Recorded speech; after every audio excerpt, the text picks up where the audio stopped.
के राष्ट्रीय अध्यक्ष पशुपति कुमार पारस ने बिहार चुनाव से पहले बड़ी घोषणा की।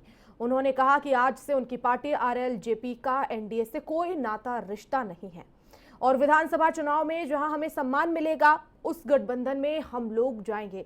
ये ऐलान उन्होंने उस वक्त किया जब पारस भीमराव अंबेडकर जयंती पर पार्टी द्वारा बापू सभागार में आयोजित संकल्प सम्मेलन को संबोधित कर रहे थे।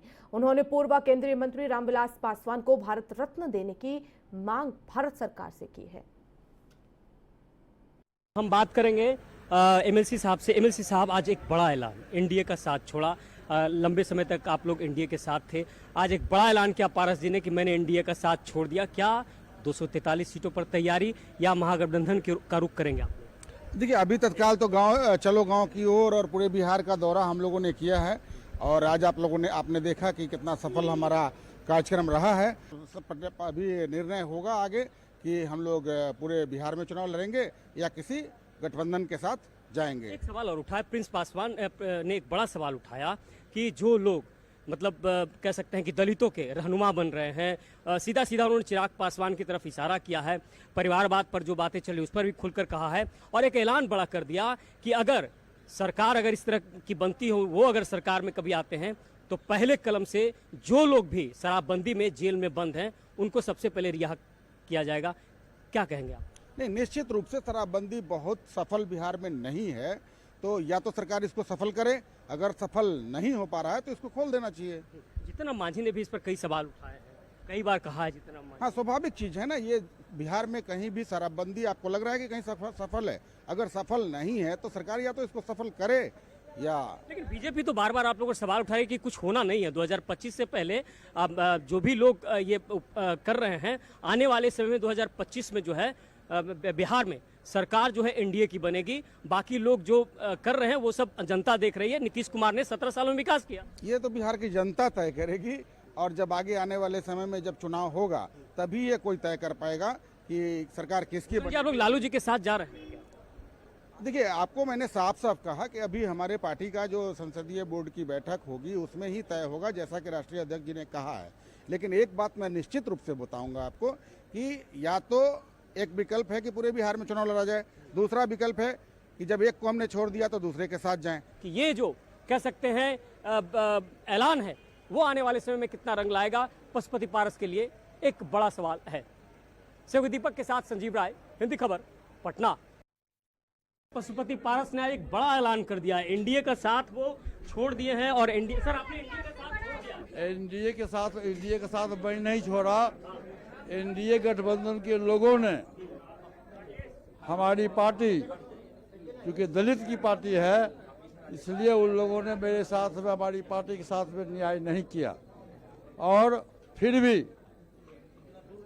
लोकसभा के चुनाव में हमारी पार्टी और हमने एनडीए गठबंधन को साथ दिया। लेकिन जब चुनाव के बाद, लोकसभा चुनाव के बाद एनडीए के जो घटक दल है, जनता दल यू, भाजपा के जो प्रदेश अध्यक्ष है, उन्होंने बयान दिया कि हम 5 पांडव हैं। उसमें हमारे पार्टी का कहीं नामो निशान नहीं था। उस दिन से हम लोग का फैसला हुआ कि हम चलो गांव की ओर हम लोग 4 महीना से घूम रहे हैं। हमारे साथ में प्रदेश अध्यक्ष श्री प्रिंस राज जी भी है, पार्टी के प्रधान महासचिव श्री केशव सिंह जी रहते हैं। साथ आप लोग जाएंगे ना, या लालू जी या महागठबंधन की रणनीति, भविष्य में कौन क्या होगा किसी ने देखा है? भविष्य में क्या होगा किसी ने देखा नहीं है। मैंने आपसे कहा ना कि जो दल, जो गठबंधन मेरे पार्टी के साथ, हमारे साथ सम्मानजनक समझौता करेगा, हम उस दल के साथ जाएंगे। पशुपति पारस ने जो ऐलान किया है उससे अब कहीं न कहीं आने वाले समय में बिहार की सियासत में क्या बदलाव होता है ये देखना होगा। सहयोगी दीपक के साथ संजीव राय, हिंदी खबर, पटना। वोट में शिक्षा, कोई ऐसा एक व्यक्ति पार्लियामेंट में आज के दिन तक कोई पैदा नहीं हुआ जो कि इतने पढ़ा लिखा व्यक्ति हो। बाबा भीमराव अम्बेडकर जी, उन्होंने 3 पीएचडी कहीं भी की। लेकिन दुर्भाग्य ये है कि जब वो अपने अंतिम दिनों में, 1956 की बात है, जब वो अपने अंतिम दिनों में थे, उन्होंने एक बात बोली कि मैं अपना पूरा जीवन हमने लगा दिया कि समाज सुधरे, समाज सुधरे, समाज सुधरे। जब उन्होंने देखा कि भाई वो समाज वो नहीं सुधार पा रहे हैं, 2025 के चुनाव के पहले एक तस्वीर, ये पशुपति पारस राष्ट्रीय लोक जनशक्ति पार्टी की हम बात कर रहे हैं। आप देख सकते हैं संकल्प सम्मेलन है, बाबा साहब भीमराव अंबेडकर की जयंती को ये सम्मेलन और कहीं न कहीं ताकत प्रदर्शन। जाहिर तौर पर चिराग पासवान, और जब पशुपति पारस की बात आती है तो जब से पार्टी अलग हुई उसके बाद पशुपति पारस ने अपना रुख अलग किया, और उसके बाद यहाँ आप देख सकते हैं, हम दिखा रहे हैं आपको, ये जो पूरा बापू सभागार है, यहाँ इस बापू सभागार में जो लोग यहाँ पर मौजूद हैं, और आप देख सकते हैं जो तमाम कार्यकर्ता हैं, क्योंकि चुनाव है 2025 का, तो चुनाव से पहले कहीं न कहीं पशुपति पारस जो पूर्व केंद्रीय मंत्री हैं उनके बेटे यहाँ मौजूद हैं। उसके अलावे आपको मैं बता दूं आपको कि पशुपति पारस के साथ जो इस पार्टी में लंबे समय से सूरजभान सिंह, चंदन सिंह और तमाम लोग किस तरह से मौजूद है, प्रिंस जो है अध्यक्ष है, भूषण जी आप देख रहे हैं एमएलसी हैं इस पार्टी के, तो कहीं न कहीं आप इस पूरे इस कह सकते हैं कि पार्टी में, क्योंकि आने वाले समय में जिस तरह से लालू प्रसाद यादव खुद पशुपति पारस से मिले थे, और ऐसे में अब कहीं न कहीं चुनाव के बहुत नजदीक 2025 के पहले एक आगाज, और ऐसे में एक तरह से कह सकते हैं शक्ति प्रदर्शन। अब देखना होगा कि चुनाव से पहले राष्ट्रीय लोक जनशक्ति पार्टी के जो सुप्रीमो हैं पशुपति पारस, इस पार्टी को कितनी ताकत देते हैं और कितना मजबूत होती है ये पार्टी, क्योंकि आने वाले समय में संघर्ष काफी लंबा है। सहयोगी दीपक के साथ संजीव राय, हिंदी खबर, पटना। और बाबा साहब अंबेडकर की जयंती पटना के तारामंडल सभागार में जीतन राम मांझी की पार्टी की ओर से कार्यक्रम का आयोजन किया गया, और इस दौरान जीतन राम मांझी ने कहा कि अंबेडकर साहब ने हम लोगों को बोलने की आज़ादी दी, उन्हीं के मार्गदर्शन पर हम भी चल रहे हैं। और इसके साथ ही हरियाणा के मुख्यमंत्री नायब सिंह सैनी के बयान पर जीतन राम मांझी ने कहा कि बिहार में कौन मुख्यमंत्री होगा वो चुनाव होगा उस समय देखा जाएगा, चुने हुए प्रतिनिधि जिसे चाहेंगे वही चीफ मिनिस्टर होगा, कौन क्या कहता है उससे मतलब नहीं। सुनिए। वो आज की बात नहीं, तो 2 महीना पहले से बात चल रही थी, जब लालू जी से उन्होंने मुलाकात की थी, तो आज उन्होंने घोषणा किया है, तो पहले ही घोषित ही बात है। वो बात हम लोग पहले ही से कह रहे हैं। हमारे नीतीश कुमार भी इस पर बहुत एक्टिवली विचार कर रहे हैं कि जो गलत फंसा दिए गए हैं, शराबबंदी ठीक है, लेकिन शराबबंदी के क्रम में जो लोग गलत किए हैं, फंसा दिए गए हैं पुलिस के द्वारा या एक्साइज पदाधिकारियों के द्वारा, और उनका जो केस मुकदमा है बहुत सीरियस नहीं है, उन पर विचार किया जा रहा है। इसलिए वो पहले क्या कहेंगे, वो आवेंगे तब ना, वो तो न उमन हुई है न राधा नाची हैं, तो उसको करने वाला तो हम ही लोग हैं।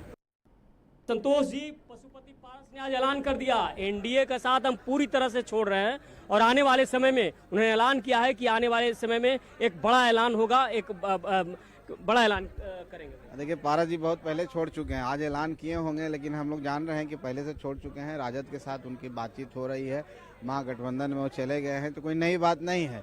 इसलिए अब क्या ऐलान करेंगे, इससे बड़ा क्या ऐलान करेंगे। जहाँ जिसको मन भाता है उसको जाना चाहिए, और भाई अब हम क्या कह सकते हैं उनको, जो समाज के सुलझे हुए नेता हैं, लेकिन इस तरह की गलती कर रहे हैं, लेकिन इस सबसे कोई फायदा नहीं होने वाला है, और उनका अस्तित्व जो खत्म हो चुका है और भी खत्म हो जाएगा। मेरी तो यही सलाह है कि अभी भी विचार कीजिए और इंडिपेंडेंट आप चुनाव लड़िएगा, ज़्यादा फायदा होगा। प्रिंस राज ने ये कहा है कि अगर सरकार में आते हैं हम लोग 25 के चुनाव में, तो सबसे पहली कलम से दलित लोग जो जेल में बंद हैं उनको रिहा करने का काम करेंगे। अब पता नहीं कलम कौन सा रहेगा प्रिंस जी के पास, कब सरकार में आएंगे। अगर का तो बहुत मायने होता है, ना नौमन थी होगा, ना मेरा ना राधा नाचेगी वाली बात है, ना ओमन तेल होगा वही वाला बात है, ना सरकार में आएंगे ना वो कलम दिखेगा, तो वो सब बात पर क्या चर्चा आप कर सकते हैं। अच्छा, 25 सीट पर चुनाव लड़ने की बात आपकी पार्टी की तरफ से कही जा रही है, क्या लगता है कितने सीटों पर आप लोग 25 का चुनाव लड़ेंगे? हमारी पार्टी ने कभी नहीं कहा है कि हम 25 सीट पर, हमारी पार्टी ने कहा है कि हमारे कार्यकर्ताओं का मांग है, डिमांड है, उन कार्यकर्ताओं की भावना को हमारे संरक्षक महोदय आप लोग के बीच में कहते हैं। बाकी वो बात होगा, तय होगा, सब बैठ के होगा, सब कुछ तय हो जाएगा ना? काहे नहीं होगा, दम होगा, निश्चित तौर पर होगा।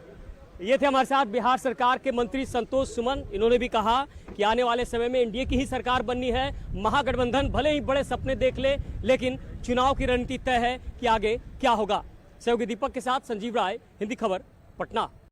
बाबा भीमराव अंबेडकर जी की जयंती मनाने का अधिकार भी सिर्फ दलितों को है, भाई तो उसी दलित में तो महिलाएं भी शामिल थी, तो महिलाओं को तो किसी जात में नहीं बांटा गया था। महिला का एक वर्ग था।